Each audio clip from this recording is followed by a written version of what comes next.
Anio fa 5 amin'ny volana Desambra taona 5 andro ankalazatsika ny nahatongavan'ny mpamonjy hamangy atsika tety ambonin'ny tany. Imbonana ny tenin'ny anjely fa izay milaza hoe araba rylaina soavina ny tompo ombanao. Miaraba atsika rehetra noho ny amin'izao noely zao ankalazan'Andriamanitra isika ry havana ny Isaia 5 andininy 5 sy ny 9 no ankalazantsika an'Andriamanitra. Isaia 5 ny andininy 5 sy ny 9 ary arahan'ny hira fanampiny 930 sy ny vavaka fiderana. Isaia 5 andininy 5 sy 9 hira fanampiny 930 ary ny vavaka fiderana. Ho aminareo rehetra ny fahasoavana sy ny fiadanana avy amin'Andriamanitra ray sy Jesosy-Kristy tompontsika. Ndeha araitsangana sika hiderany tompo. Isaia 5 ny andininy 5 sy 9 no iarahantsika mankalaza an'Andriamanitra manao hoe: fa zaza miteraka ho antsika, zazalahy no omenantsika, ary ny fanapahana dia eo antsorony, ary ny anarany atao hoe mahagaga, mpanorotsaina, Andriamanitra mahery, ray ny mandrakizay, andriany fiadanana. Ny androsoa ny fanapahana sy ny fiadanana dia tsy anapahataperana eo amin'ny seza fiandrianan'i Davida sy ny fanjakana, mba hampiorenana ny sy hampitoerana azy amin'ny rariny sy ny hitsiny hatramin'izao ko mandrakizay. Ny fahasarom-piaron'i Jehovah tompony maro no ahatanteraka izany. Amen.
Vavakantsika ry havana, Andriamanitra tompo sy mpamonjy anay, misaotra anao zahay, mankalaza anao zahay, manome voninahitra anao zahay ry Andriamanitra tsy toa ray ny mandrakizay, zay efa naneho ny fitiavanao anay tamin'ity andro androany ity manokana, ka atsiarovanay ny namanginao anay tety an-tany.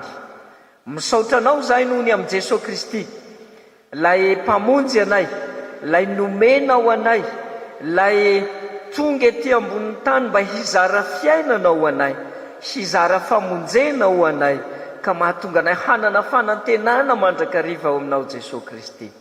Misaotra anao zahay noho ny fanahy masina, izay mitary-dalana anay mandrakariva, ary manentana sy manetsika anay hanana fo mahay mideranao sy mankalaza anao amin'ny andro no elo toy izao. Misaotra anao zahay Andriamanitro noho ny amin'ny asa rehetra izay tanterahanao amin'ny fiainanay, ny tantananao ny fiainanay ka tratra izao andro miavaka amin'ny fiainanay izao. Misaotra anao zahay Andriamanitro noho ny anehonao mandrakariva fa tianao izao tontolo izao, ary mbola miasa mandrakariva ianao, miasa tsy mitsahatra mba hamonjy izao tontolo izao. Ity andro androany ity izay ankalazanay ny namanginao anay, dia mbola handraisanay fiainana be dia be avy aminao indray.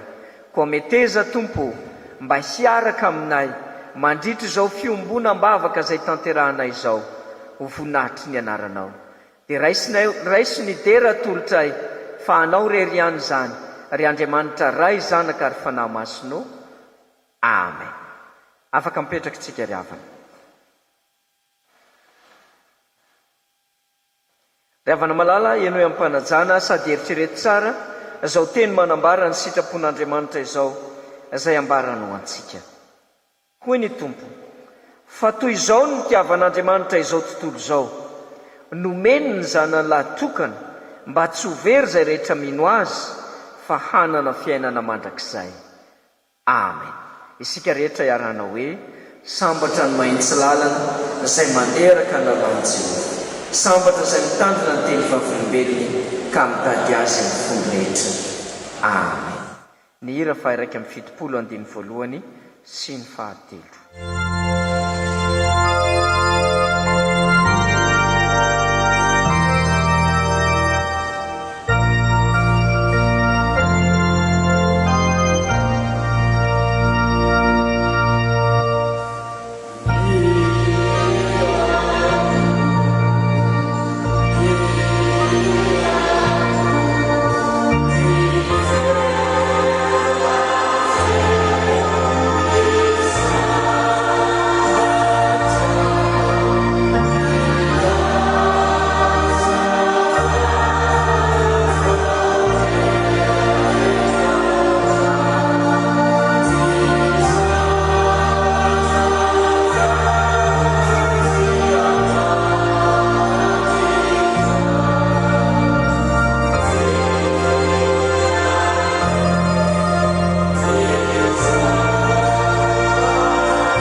Arak'izany izany raha teo ry havana, andao atolotritsika ho an'ny Tompo indray ny fotsika.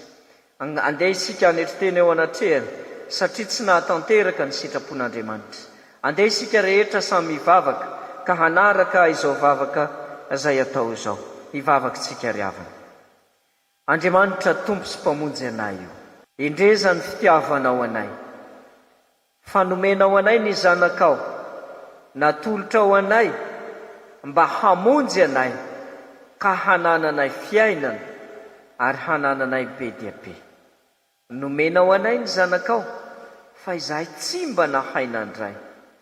Eny hatramin'izany fotoana izany azy ny tranon'omby no mba afaka nandray, ary mandraka ankehitriny dia mbola variana amin'ny endrika ivelambelany amin'ny fiainana izahay ka tsy mandray ianao Jesosy Kristy ilay fitiavan'Andriamanitra ho anay.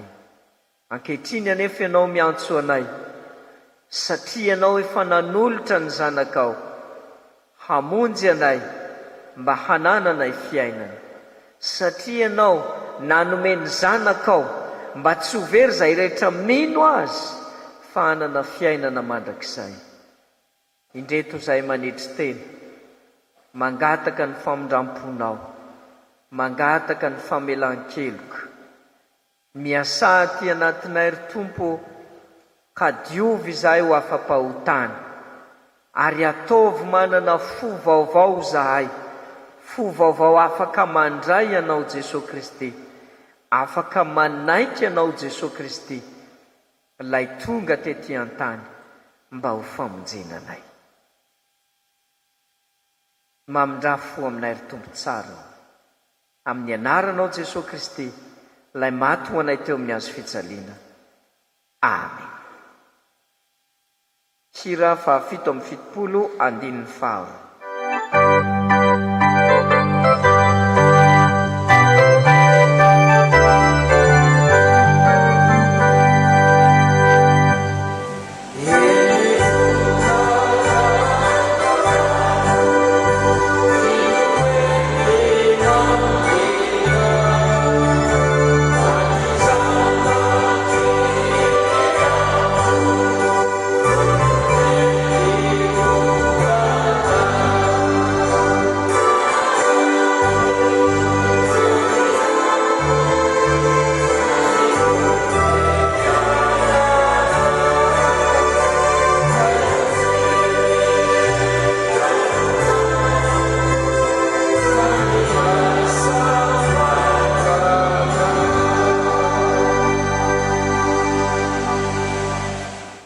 Raha miaiky mifahotantsika isika ry havana dia matoky sy marin'Andriamanitra ka mamela ny elontsika, koa mitsangana dia raisy izao teny famelan-keloka atolotry ny Tompo atsika izao.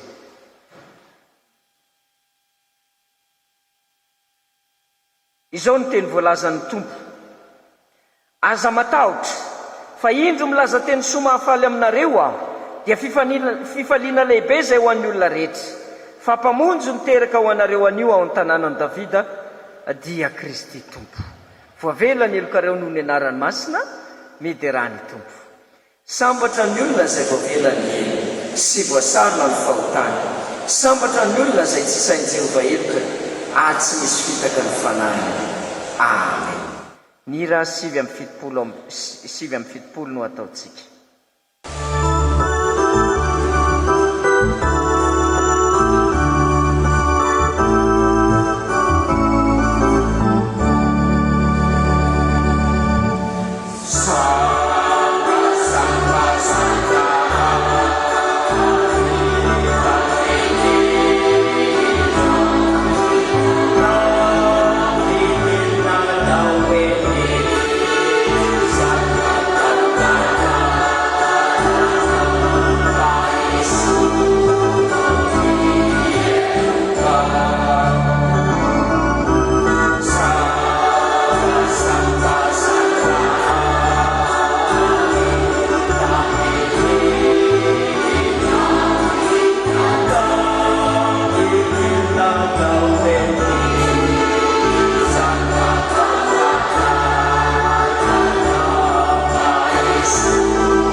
finoantsika vavolombelona ry havana dia andeha isika hanambara pahabe maso ny finoantsika amin'ny alalan'ny fanekem-pinoana apôstôlika izay ombonantsika amin'ny mpino rehetra manerina izao tontolo izao manao hoe mino an'Andriamanitra ray tsy tompo anao lanitra sy ny tany aho ary mino an' Jesosy Kristy zanan'ilay tokana tompontsika izay nitotoroana tamin'ny fanahy masina nateraka Maria Virjina nijala nanapaka pontrolaty nombona tamin'ny azo fijaliana matika nalefa nidina tany amin'ny fiainantsika nitsangana tamin'ny maty tamin'ny andro fahatelo niakatra ho any an-danitra mipetraka ho kavan'Andriamanitra ray tsy tompo avy any avy tsara ny velona sy ny maty mino ny fanahy masina fiangonana masina manerana n'izao tontolo izao fiombonany olona masina ny famelan-kely fitsangana ny tena amin'ny maty ary ny fiainana mandrakizay.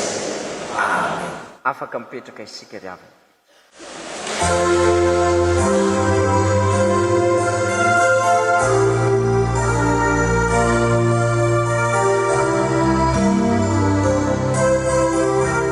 Antsika ry havana dia tonga amin'ny fanompoampivavahana amin'ny liturjian'ny asa koa dia hitsangana ny tompony anjara izay hanambara ny raharahany fiangonana.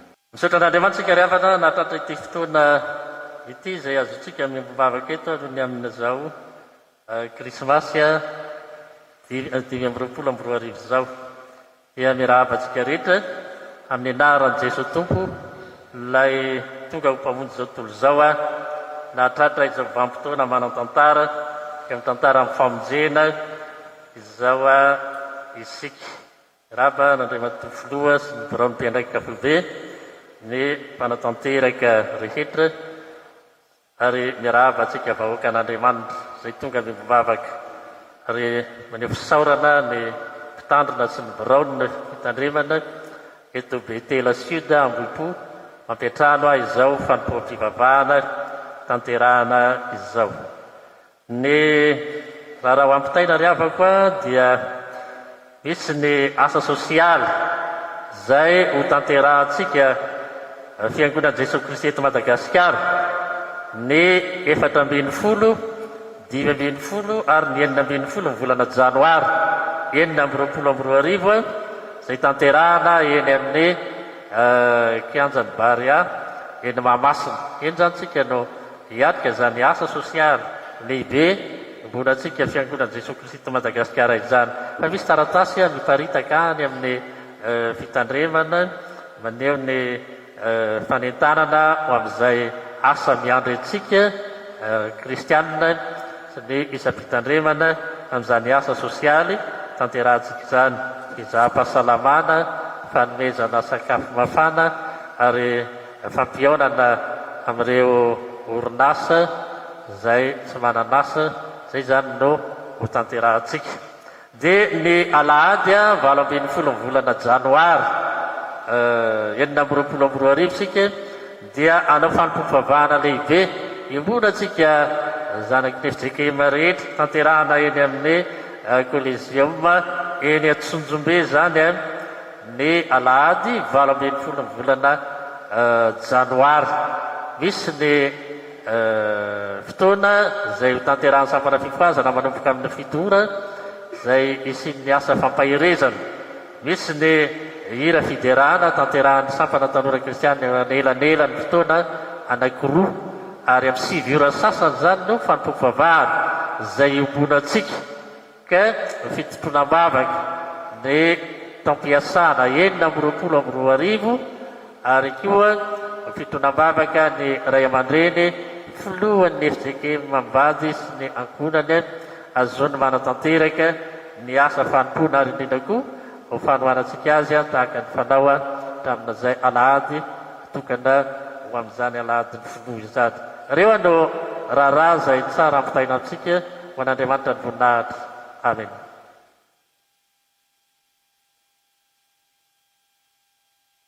Ankehitriny dia androso amin'ny liturjian'ny tenin'Andriamanitra isika koa hataontsika ny hira voalahatra eo amin'ny fandaharana mialohan'ny hitsanganan'ny tompony anjara hanambarany hafatra ho an'ny ankizy sy ny tanora.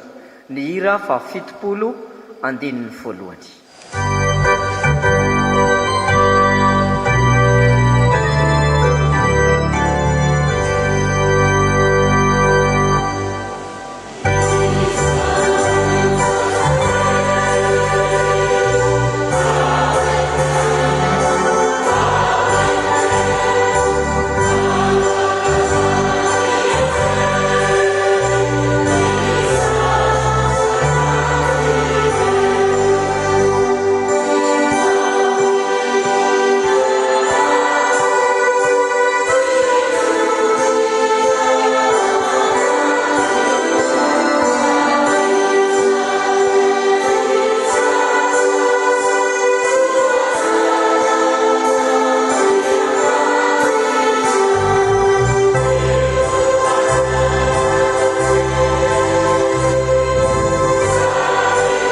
anjara fotoana natokana ho antsika ankizy sy ny tanora izao. Ny ohabolana toko 720 ka ny 15 no ifampizarana amin'izany. Ohabolana toko 720 ka ny 15. Fa mialohan'ny hamakina azy dia andeha hitsangana ny ankizy sy ny tanora rehetra hivavaka isika. Vavaka isika. Jesosy misaotra anao zahay fa ataonao zava-dehibe ny fisianay amin'ny fanomponanao dia hiteneno ary izahay ankizy sy tanora ankehitriny fa mahafaly anay indrindra izany. Amen. Aoka hipetraka ianareo. Toy izao no voalahatra ao anatin'izany soratra masina izany. Tsara ny malahelo mandeha tsy misy tsiny noho izay mandainga amin'ny olony sady adala. Tsara ny malahelo mandeha amin'ny tsy misy tsiny noho izay mandainga amin'ny olony sady adala. Iza nareo rakizy ny faly raha ataony olo ianao ty adala? Ary iza ny faly indray raha atao hoe ianao endry? Atsangana ny tanana izay faly raha ataony hoe endry? Ay, sady nareo moa endry be daholo eo. Misy tantara kely anankiray ty izay ho tantaraiko aminareo. Tany amin'ny toerana lavitra be mandeha efa ondroandro an-tongotra miala ny goudron no tonga amin'ny toerana anankiray. Io toerana io dia malaza ho be dahalo ary matetika dia tonga amin'ny soloky ny olona tonga ao nefa dahalo izy satria manan-karena amin'ny arena kibon-tany io toerana io. Indraindray ny olona tonga ao milaza izy fa ho iraka. Kinanjo hay tsy iraka le izy fa rehefa tonga ao an-trano amin'ny alina dia vonoiny ny olona ao an-trano dia angalariny ny volamena sy ny vatosoa izay trandrahan'ireo olona reo ka mipetraka ao an-trano. Tsy vitan'izany fa hatramin'ny mpitory ny filazantsara dia isandohany hoe hitory ny filazantsara izahay, fa tsy mpitory ny filazantsara marina izy ireo fa rehefa miditra ao izy dia mandainga indray dia vonoiny ny olona dia alainy ny zavatra ao anatiny. Indray andro ary nisy mpitory ny filazantsara marina tokoa anankiroa tonga atao amin'ilay toerana dia nandoana ny tranony olona rehetra izy mba hatoriana mandritry ny alina. Tsy misy nampiatrano satria efa leo ny olona, leo lainga ny olona satria tsy marina avokoa izay olona tonga eo an-tanàna. Nono izy roa lany ny vatsy. Fa izay antranono ka ilazana hoe mpitory ny filazantsara zay dia tsy misy mampiatrano azy. Tsisy tompona andraikitra ara-pivavahana teo an-tanàna fa sendrana mangin-tany mopera tamin'izany vanim-potoana izany. Dia niona tamin'ny mopera izy ireo dia hoe mba hiatrano aminao zay fa tena reraka zay mpitory ny filazantsara fa tsisy mampiatrano izahay. Hay, andao ary andao ato-trano tia nikaratra mampitory ny filazantsara anay. Manana sertifikat tsara mpitory ny filazantsara reny fa tsy tongatonga fotsiny dia naseho dia natoko mopera dia niditra tao an-trano izy roa dia nila fity tamin'ilay mopera ilay lehilahy anankiray dia zany finoky dia katolika zao dia tena faly tonga ty aminao mopera miresaka teo zany izy. Dia nataony sakafo ny arivo dia rehefa nataony sakafo dia ny anankiray ronona rambomanga sangivy dia ny anankiray kotileta be ny endasina dia kotileta anankiray ihany nataony mopera dia tia atsika mianaka fa tia alohan'ny namantsika. Fa maninona kosa mopera ny atsika ronona rambomanga sangivy ka karemy angeny andro tsy mihinan-kena atsika ry zanako. Nandainga izy tao anatin'izany. Ka zao rakizy aza mandainga fa lazao ny marina. Tsy hoe mba azo an'ilay kotileta be ihany fa ny fiainana andavanandro tsy tsara ny mandainga fa mamono atsika izany. Ary ny molotra mandainga dia atao hoe adala. Dia isaky ny mandainga zany raha vavy mandainga ianao dia tonga dia eritreretra hoe any amin'ny kilasin'ny adala ny misy ianao. Fa rehefa milaza ny marina ianao dia misondrotra ao any amin'ny kilasin'ny olona endry. Zany andeha hivavaka isika. Misaotra anao izay Tompo fa voarakitra ao amin'ny teninao avokoa ny tsara tokony iainanay ary ny ratsy tokony ialanay. Amin'izao andro Krismasy zao dia ampianarinao izay mba tsy handainga. Hanao ny sitraponao ary hanompo anao marina tokoa hankalazanao ilay Andriamanitra velona miara-monina aminay. Dia ampio ary ny ankizy sy tanora rehetra mba ho marina amin'izay atao sy alia rehetra ho voninahitra naranao. Amen. Mialoha ny tsanganan'ny tompon'anjara izay amaky ny tenin'Andriamanitra sy ny tarika mivavaka, ny hira 80 no ataontsika ny andininy voalohany.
Amakina sy enona ny ten'Andriamanitra tsika riavana, mialohan'izany dia mbola eraky vavaka isika.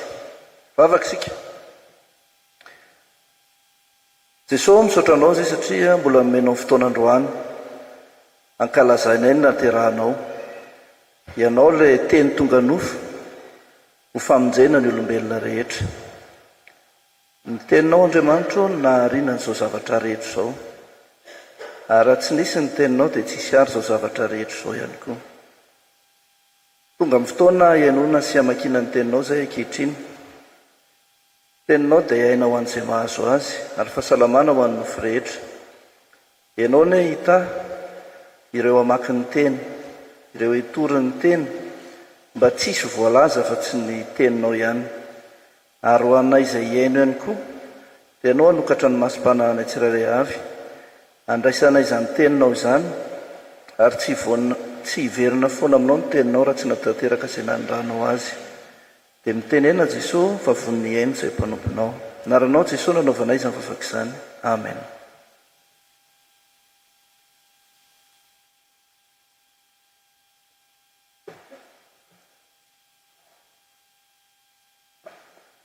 Mamaky ny teny soratra masina isika riavana, dia sokafin'ny baibolinareo araka ny voasoratra ao amin'ny bokin'ny Isaia 1:10, ny 10 ary ajanona hatramin'ny 10 farany.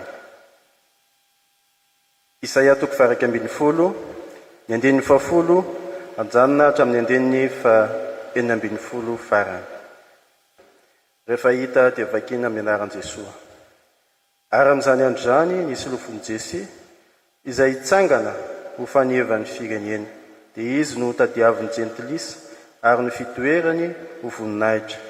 Ary amin'izany andro izany ny Tompo dia mbola haninditra ny tanany fanondroany hanavitra ny olony izay mbola sisa avy any Siria sy Egypta sy Patrosa sy Etiopia sy Elam sy Sinara sy Hamata ary ny avy any amin'ny moron-dranomasina.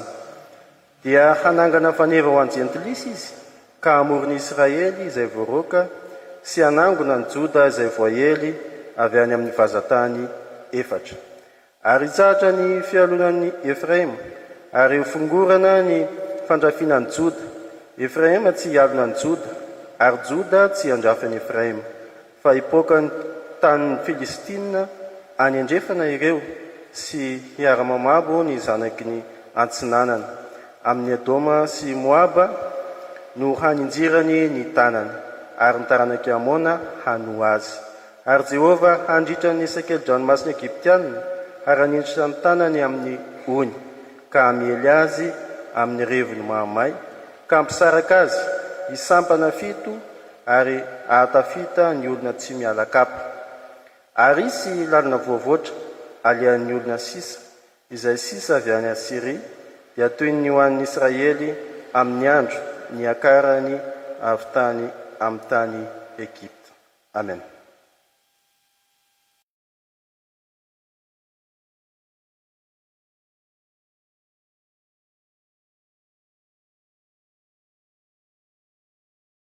Bokon'ny testamenta vaovao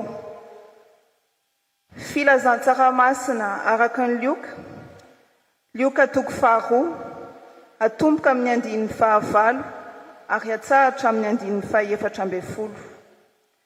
Lioka toko 2 andininy 9 ary atsahatra amin'ny 14. Ary nisy mpiandry-ondry tamin'izany tany izany nitoetra tany an-tsaha nitandrina ny ondriny tamin'ny alina. Ary nisy anjelin'ny tompony nitsangana teo anilany, ary ny voninahitry ny tompona nielatrelatra manodidina azy, ka raiky tahotra indrindra izy. Ary hoy ny anjely taminy, aza matahotra, fa indro milaza teny soamafaly aminareo aho, dia fifalehana lehibe izay ho an'ny olona rehetra. Fa mpamonjy no teraka ho anareo anio ao an-tanànan'i Davida, dia Kristy Tompo. Ary izao no famantarana ho anareo. Ianareo ahita zazakely voadidina lambanjaza sady mandry eo am-pihinanam-bilona. Ary nisy anjely marobe avy any an-danitra niseho tampoka niaraka tamin'ilay anjely teo ka nideran'Andriamanitra nanao hoe: voninahitra ny amin'ny avo indrindra ho an'Andriamanitra, ary fiadanana ho ety ambony tany amin'ny olona ankasitrahana. Amen.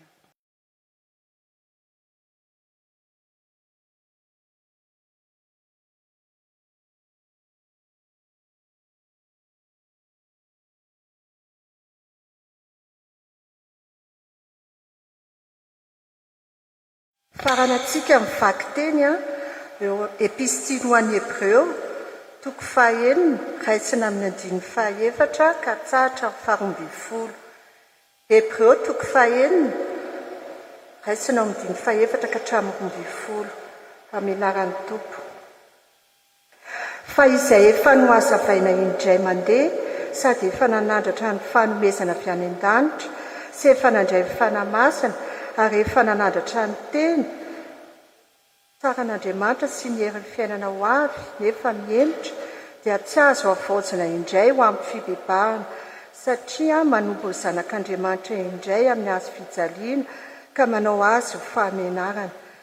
Fa izay tany mifoka ny ranon'orana milatsaka amin'ny matetika ka maniry anana tsara ho an'ny olona hiasany azy dia mahazo fitahiana avy amin'Andriamanitra. Fa izay maniry tsilo sy songosongo kosa dia lavina sady akaiky ny ozina ary ny hafarany dia nodorana.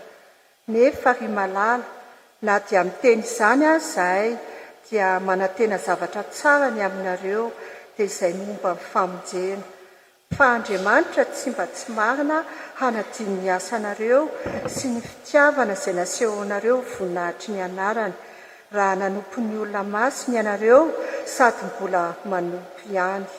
Ary mbola irinay ianareo rehetra samy haneho izany fahasotoana izany mba hahazo ny fahatokiana be ny amin'ny fanantenana hatramin'ny farany, mba tsy hiketraka ianareo fa hanahaka ireo mandova araka ny teny fikasana amin'ny finoana sy ny faharetana. Amen. Ray masina ranamasina amin'ny fahamarina iteninao fahamarina. Amen. Ny ray aman-drenitsika ny mpitandrina andriamampianina Zakarimasy filohan'ny Braony mpiandraikitra FTV FJKM no hitondra ny afatra ho antsika avy amin'ny tenin'Andriamanitra amin'ity androany ity. Mialohan'ny hitsanganany anambarany afatry ny Tompo, andeha hiara hitsangana isika hanao ny hira 220 andininy 1 2 ary ny 9.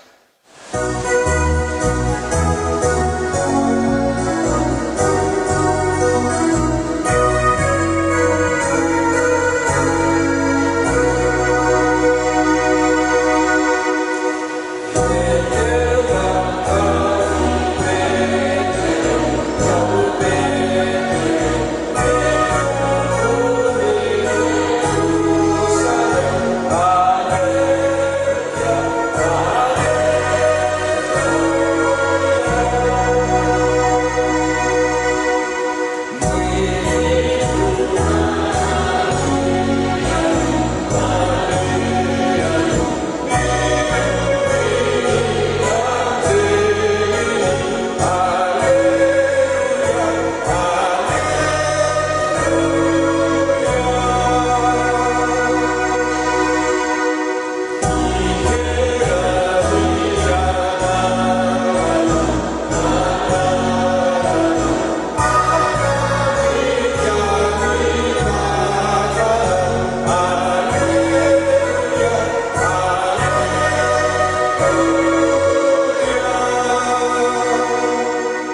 mipetraka sika toy ampitokoana amintsika ndray le avana ny fahasoavana sy ny fiadanana avy amin'andriamanitra ray zanaka fa ny masina amen. Miarabantsika rehetra mahatratra n'izao andro krismasy 5 izao ary ny fahasoavan'ny tompony hampombainy amintsika ao anatin'izany fotoam-pahasoavana ho antsika miarabelona ankehitriny izany.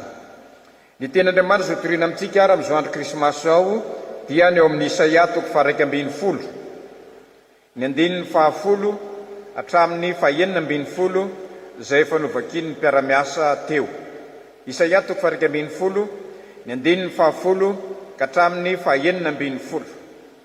Ny boky mpaminany eto ry havana mba hazontsika izay hevitra sy afatra ampitainy dia ny mamantatra ny konteksta ara-tantara no fanampiana lehibe ho antsika.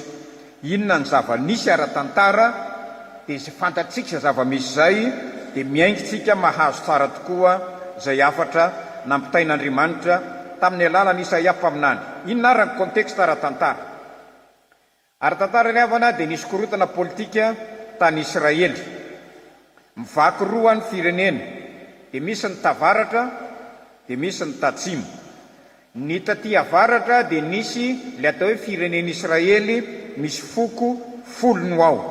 Ny tany atsimo indray dia ny firenena Joda misy foko 2 ao. Vaky roa zany firenena zany. Dia manantanina ihany koa ny fandrahonany ny Asirianina, firenena dehibe tamin'izany fotoana zany ny Asirianina io. Ary efa lasa ihany koa ny fahababoana izay nampiely ny zanak'Israely tany amin'ny firenena samihafa tany. Resy izy zany. Vaky roa ny firenena ny Asirianina manantanina azy, ny fiandohany ny fahababoana sy ny fielezany ihany koa dia efa lasa nanomboka nandeha tany amin'ny firenena samihafa. Ary izany rehetra izany dia tsy mahafoana mihitsy ny amin'ny hoe na dia firenena izay atao hoe voafidy sy firenena masina ho an'Andriamanitra azy ity zanak'Israely ity dia voalaza tsara mihitsy fa voakapa hatrany amin'ny fotony. Voakapa hatrany amin'ny fotony. Ary zay mahatonga an'le teny mandiny 10 eo hoe ary an'izany andro zany dia nisy lofony Jesé dia hitsangana ho fanevany firenena. Le solofony Jesé zany dia le hoe tsimoka miainga avy eo amin'ny fotony mba hanehoana ny ray fa tsy maty akory le azy zay voakapa dia ny zanak'Israely zany. Inona moa zany no ambarany amin'le solofony Jesé eo amin'ny 10 eo. Ary amin'izany andro zany ny solofony Jesé izay hitsangana ho fanevany firenena dia izy notadiaviny jentilisa ary ny fitoerany dia ho voninahitra. Ilay solofony Jesé, ilay firenena izay fahafabaraka rava tanteraka miady an-trano ary ao anatin'ilay hoe tena fahafonganana tanteraka dia misy tsimoka mivoaka avy ao amin'izany firenena efa any amin'ny fotony sisy zany. Misy tsimoka mivoaka izany hoe taranaka Jesé Davida ny ao an-tsaina amin'io na le faminaninany amin'ny fiaviany Mesia. Io no anjary ho tadiavin'ny jentilisa ary ho famantarana ny firenena sy nyzao tontolo izao fa tsy ho an'ny Israely fotsiny. Inona moa ny dikan'izany? Tsy hoe fampanantenana fotsiny ho an'ny zanak'Israely ny fahatongava Mesia, ilay solofony Jesé na i Jésus-Kristy amin'izao androntsika izao, tsy ho an'ny Israely fotsiny io, fa fampanantenana lehibe ary jentilisa mihitsy no lolaharana hitady an'io Mesia io. Dia aza taitrisika ry havana, raha amin'izao andro ankehitriny izao tohotry matanjaka ny feon'ny jentilisa, mamingavinga ny Jésus-Kristy, manatsatso sy manaratra ary manao izay hanafokana an'izany Jesosy zany. Fa hitady azy ireo, hitady azy ireo.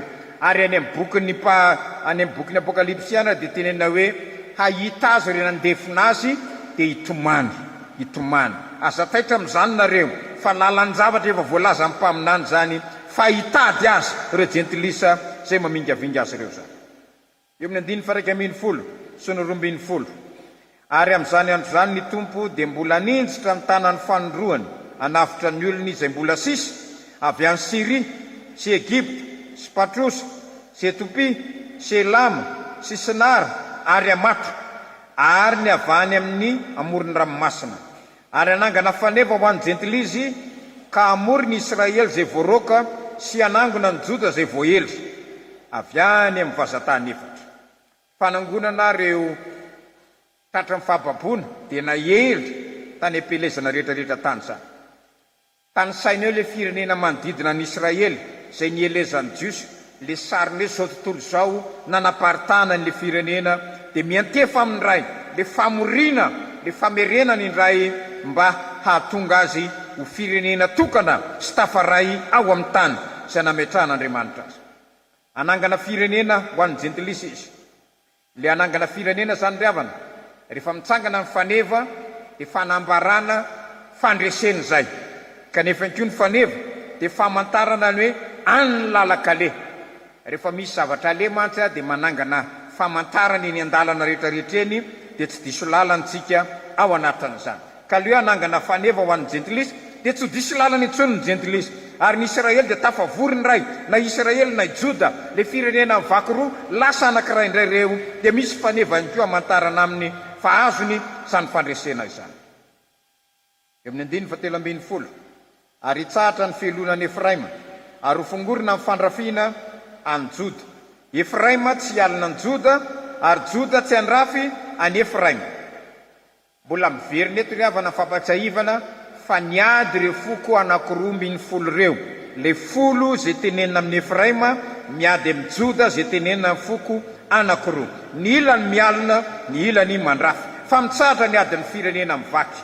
Mitsahatra zany. Sitran'Andriamanitra io fielonana sy fandrafiana eo amin'ny samy jiosy io. Sitran'Andriamanitra izany. Ary zany zavatra anankiray zay mampiseho ny amin'ny hoe mandresy ny Kristy rehefa tsy misy intsony le fielonana eo amin'ny sany foko, tsy misy intsony le fifandrafiana eo amin'ny sany foko, fa vahoaka anankiray firenena jiosy. Ary maninona moa mety amintsika malagasy koa zany fitenenana zany. Mitsahatra eo le fitenenana ny resapoko, fa tena vahoaka anankiray mitsangana ho firenena voafidin'Andriamanitra zany firenena izany.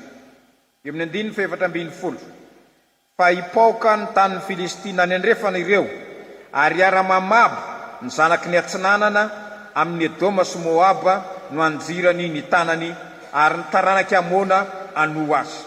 Rehefa tafaray firenena tokan'io ilay zara roa fahiny dia hitambatra izy, ary rehefa mitambatra izy miavana indray, miaramonina indray, dia mitatra indray makany amin'ny fanafiana ny firenena hafa.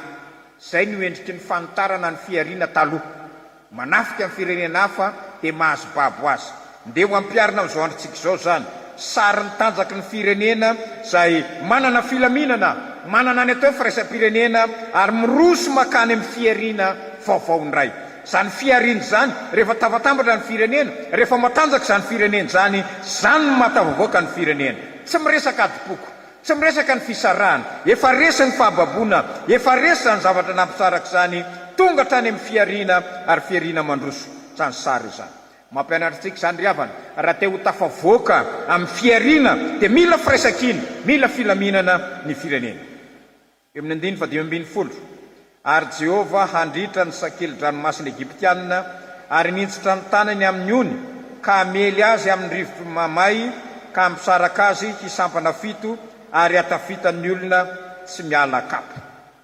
Le sary ambarany amin'ny 1:19 ty dia ohatry mampatsiaro indray lay zavatra nisy rehefa nivoaka avy tany amin'ny Egyptianina ny zanak'Israely dia nita ny ranomasina mena. Nosokafan'Andriamanitra ny ranomasina mena, misy lalana mahagaga ary io no miverina indray eto amin'izany tantara zany.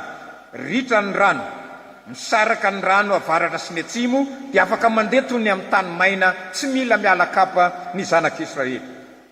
Exodosy vaovao zany ry havana, Exodosy vaovao. Raha mpiarina ny firesakitsika amin'izao fotoana izao dia zany le atao fanavozana. Resahana betsaka zany fanavozana zany, fa zany natao fanavozana. Misy lalana mahagaga itondran'Andriamanitra indray, ka lalana zay nieverina fa tsy ho tafavoaka intsony, fa mirava misokatra i ranomasina io dia afaka mandihy tany iray ny zanak'Israely. Daony averintsika indray ny tantara rehefa tao anatin'ny fahababona zanaka ny zanak'Israely dia atsangan'Andriamanitra ny Mesia. Misy mpitarika troteny eo avao amin'izany firenena zany. Dia vorina indray ny firenena zay saratsaina le atipoky nisy lay fahasamefana maro samihafa no indro resy vahoaka anankiray indray izy ireo. Dia miditra amin'le famonjena zay manititra makany amin'ny fiariana, ary zay le fanombohan'ny atao Exodosy vaovao na le veritsika hoe fanavozana amin'izao androtsika izao. Etam-pamarana ry havana, ndeo ataontsika ampitaina amintsika zao tantara fo izao. nisy olona anankiray nanangona vitsika tao anatina tavangy bocal dia nampidiriny voalohany vitsika mainty 100 nampidiriny tao le vitsika mainty 100 tafiditra le vitsika mainty 100 nampidiriny reny vitsika mena 100 dia miara-monina tsara tao anaty bocal tao re vitsika reo dia rehefa naotsakotsany be amin'izay ilay bocal dia savritaka tao anatiny tao le vitsika dia nifanaikitra amin'izay ry zareo ny menamena mihevitra fa le vitsika maintimainty ny tena raty sainy reo ny tena nanakorotana azy le maintimainty koa mihevitra fa le menamena rehetra ny tena mampisafotifotony fiainany dia raikitra miady ary fampihevitra reo hoe nareo fahavalinay zahay fahavalinareo le nanotsana ny tavangy nefa riavana ny tena fahavaly niara-monina tsara izy teo fa rehefa notsanina ilay tavoangy dia tena niady ary jereo fa marina daholo zany amin'ny setra maro samihafa diso fahavalitsika riavana tsy ny fokofolo no miady amin'ny foko anankiroa tsy ny samy zanak'Israely tsy ny samy malagasy ka ifampiambangy atsika ifampifahavaly atsika ifamodika atsika fa tananiza io napiady ny firenena anankiray io iza ny napiady ny mpiara-monina ny mpianakavo ny mpiray fiangonana ny mpiray fikambanana ny mpiray firenena iza ny napiady fantaro izay tena fahavalo fa mila mpitarika ankehitrensika ary mila olona toteny hitarika atsika hamorony ray mbo firenena anankiray miraisaina ka mandeha ny mifampandrosoana ny fiariana dia ho firenena vaovao iaina amin'ny fanavozana vaovao isika man'Andriamanitra irery amin'ny voninahitra amen.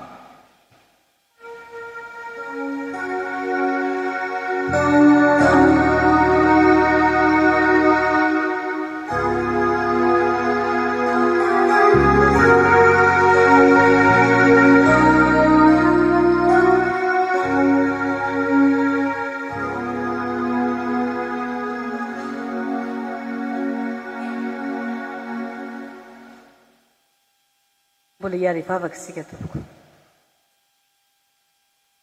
Ry Andriamanitra rainay eo, sotranao zahay no ny fahasoavanao sy ny famonjena nomenao tamin'ny alalan'i Jésus-Christ tomponay, ilay zaza teraka ho fahazavany zao tontolo zao.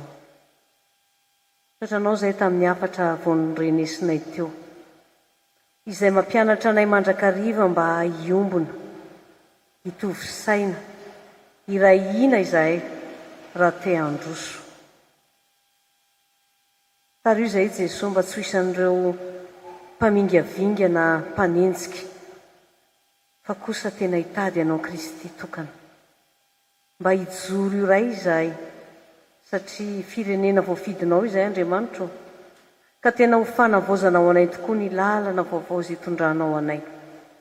Dia ianao Mesia mihitsy no hitarika anay amin'izany fiainana vaovao zany. Dia amin'izao fotoana ny Krismasy zao dia manantona anao amin'ny fo feno fanetretena sy fanantenana izahay. Hitondram-bavaka ny fianakaviana, mba ho feno ny fiadananao any ny tokantrano tsirairay, omeo firaisan-kina, fifankatiavana sy famelan-keloka. Taio ireo ray aman-dreny, ny zanaka, ny ankizy sy ny tanora, ary ovy ireo tokantrano mandalo ny fahasairanana amin'ny lafiny rehetra. Dia aoka ho ny nahaterahanao Kristy no loharano kely vaovao sy fanantenana vaovao ho an'ny fianakaviana tsirairay avy. Dia toy izany koa Jesosy mivavaka ho amin'ny fiangonanao izahay. Jereo ity fiangonan'i Jesosy Kristy eto Madagaskar ity, ary tsy ny eto Madagaskar ihany fa ny manerana izao tontolo izao izay efa mielipatrana raha teo. Feno ny fanahinao masina ireo mpitandrina, ireo mpiara-manompo, ny mpivavaka rehetra, ireo mpino rehetrarehetra Jesosy, mba hijoro vavolombelon'ny fitiavanao. Aoka ny fiangonanao ho tena fahazavana sy fanasina ho an'ny fiarahamonina. Aneo an-trano ny fitiavana, anampy ny mahantra sy ireo sahirana, ampionina ny ory, ary indrindra hijoro vavolombelona, hitory ny filazantsara ny fiadananao. Dia ampiraiso amin'ny fanompoana ho iray fosisaina izahay. Dia tsy adinonay ny firenenay Tompo, hoentinay ambavaka eto aminao. Mba omeo fahendrena sy fahamarinana ireo mpitondranay, omeo fiadanana ny vahoaka manontolo, arovy amin'ny herisetra amin'ny lafiny rehetra, ny amin'ny fanotrana lalina, ny amin'ny tsirariny sy ny loza samihafa izay manjony taminay. Dia ampianary izahay hiaina isan'andro ny afatry ny krismasy, tsy amin'ny teny ihany, na amin'ny fihetsika, na amin'ny asa, fa amin'ny fitiavana, ny fiadanana, ny fanantenana, anavao ny fosiny sainay, ka hitondra fiovana tsara ho an'ny firenena sy ny fiarahamonina izay. Izany mivavaka izany Jesosy dia tsy ampy ary tsy feno. Raha tsy atambatray amin'ilay vavaka nampianarinao anay manao hoe: rainay eo izany an-davitra, ho masina ny anaranao, tonga ny fanjakanao, atao any sitraponao ety amin'ny tany takina ny an-davitra. Eo rain'io izany masazy ao anay, ary mamilany edikay tahaka namilana izay mety taminay. Aza mitondra anay amin'ny fahatapanay dia manafahanay ao rasy. Anao fokoropotana sy ny ary voninahitra Madagaskar. Amen. Amarina sady izao fanompoampivavahana izao sika ry havana, eo am-pitsanganana no anaovantsika ny hira fa 1:20 dia atolotry ny ray aman-drenitsika ny tsodrano.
Nareo avy amin'ny Tompo. Fiadanana ny ho amin'ny rahalahy ary fitiavana mba amin'ny finoana avy am'Andriamanitra Ray sy Jesosy-Kristy Tompo.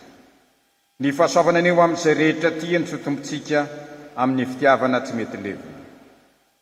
Amen. Mipetraka manao vavaka mangina isika.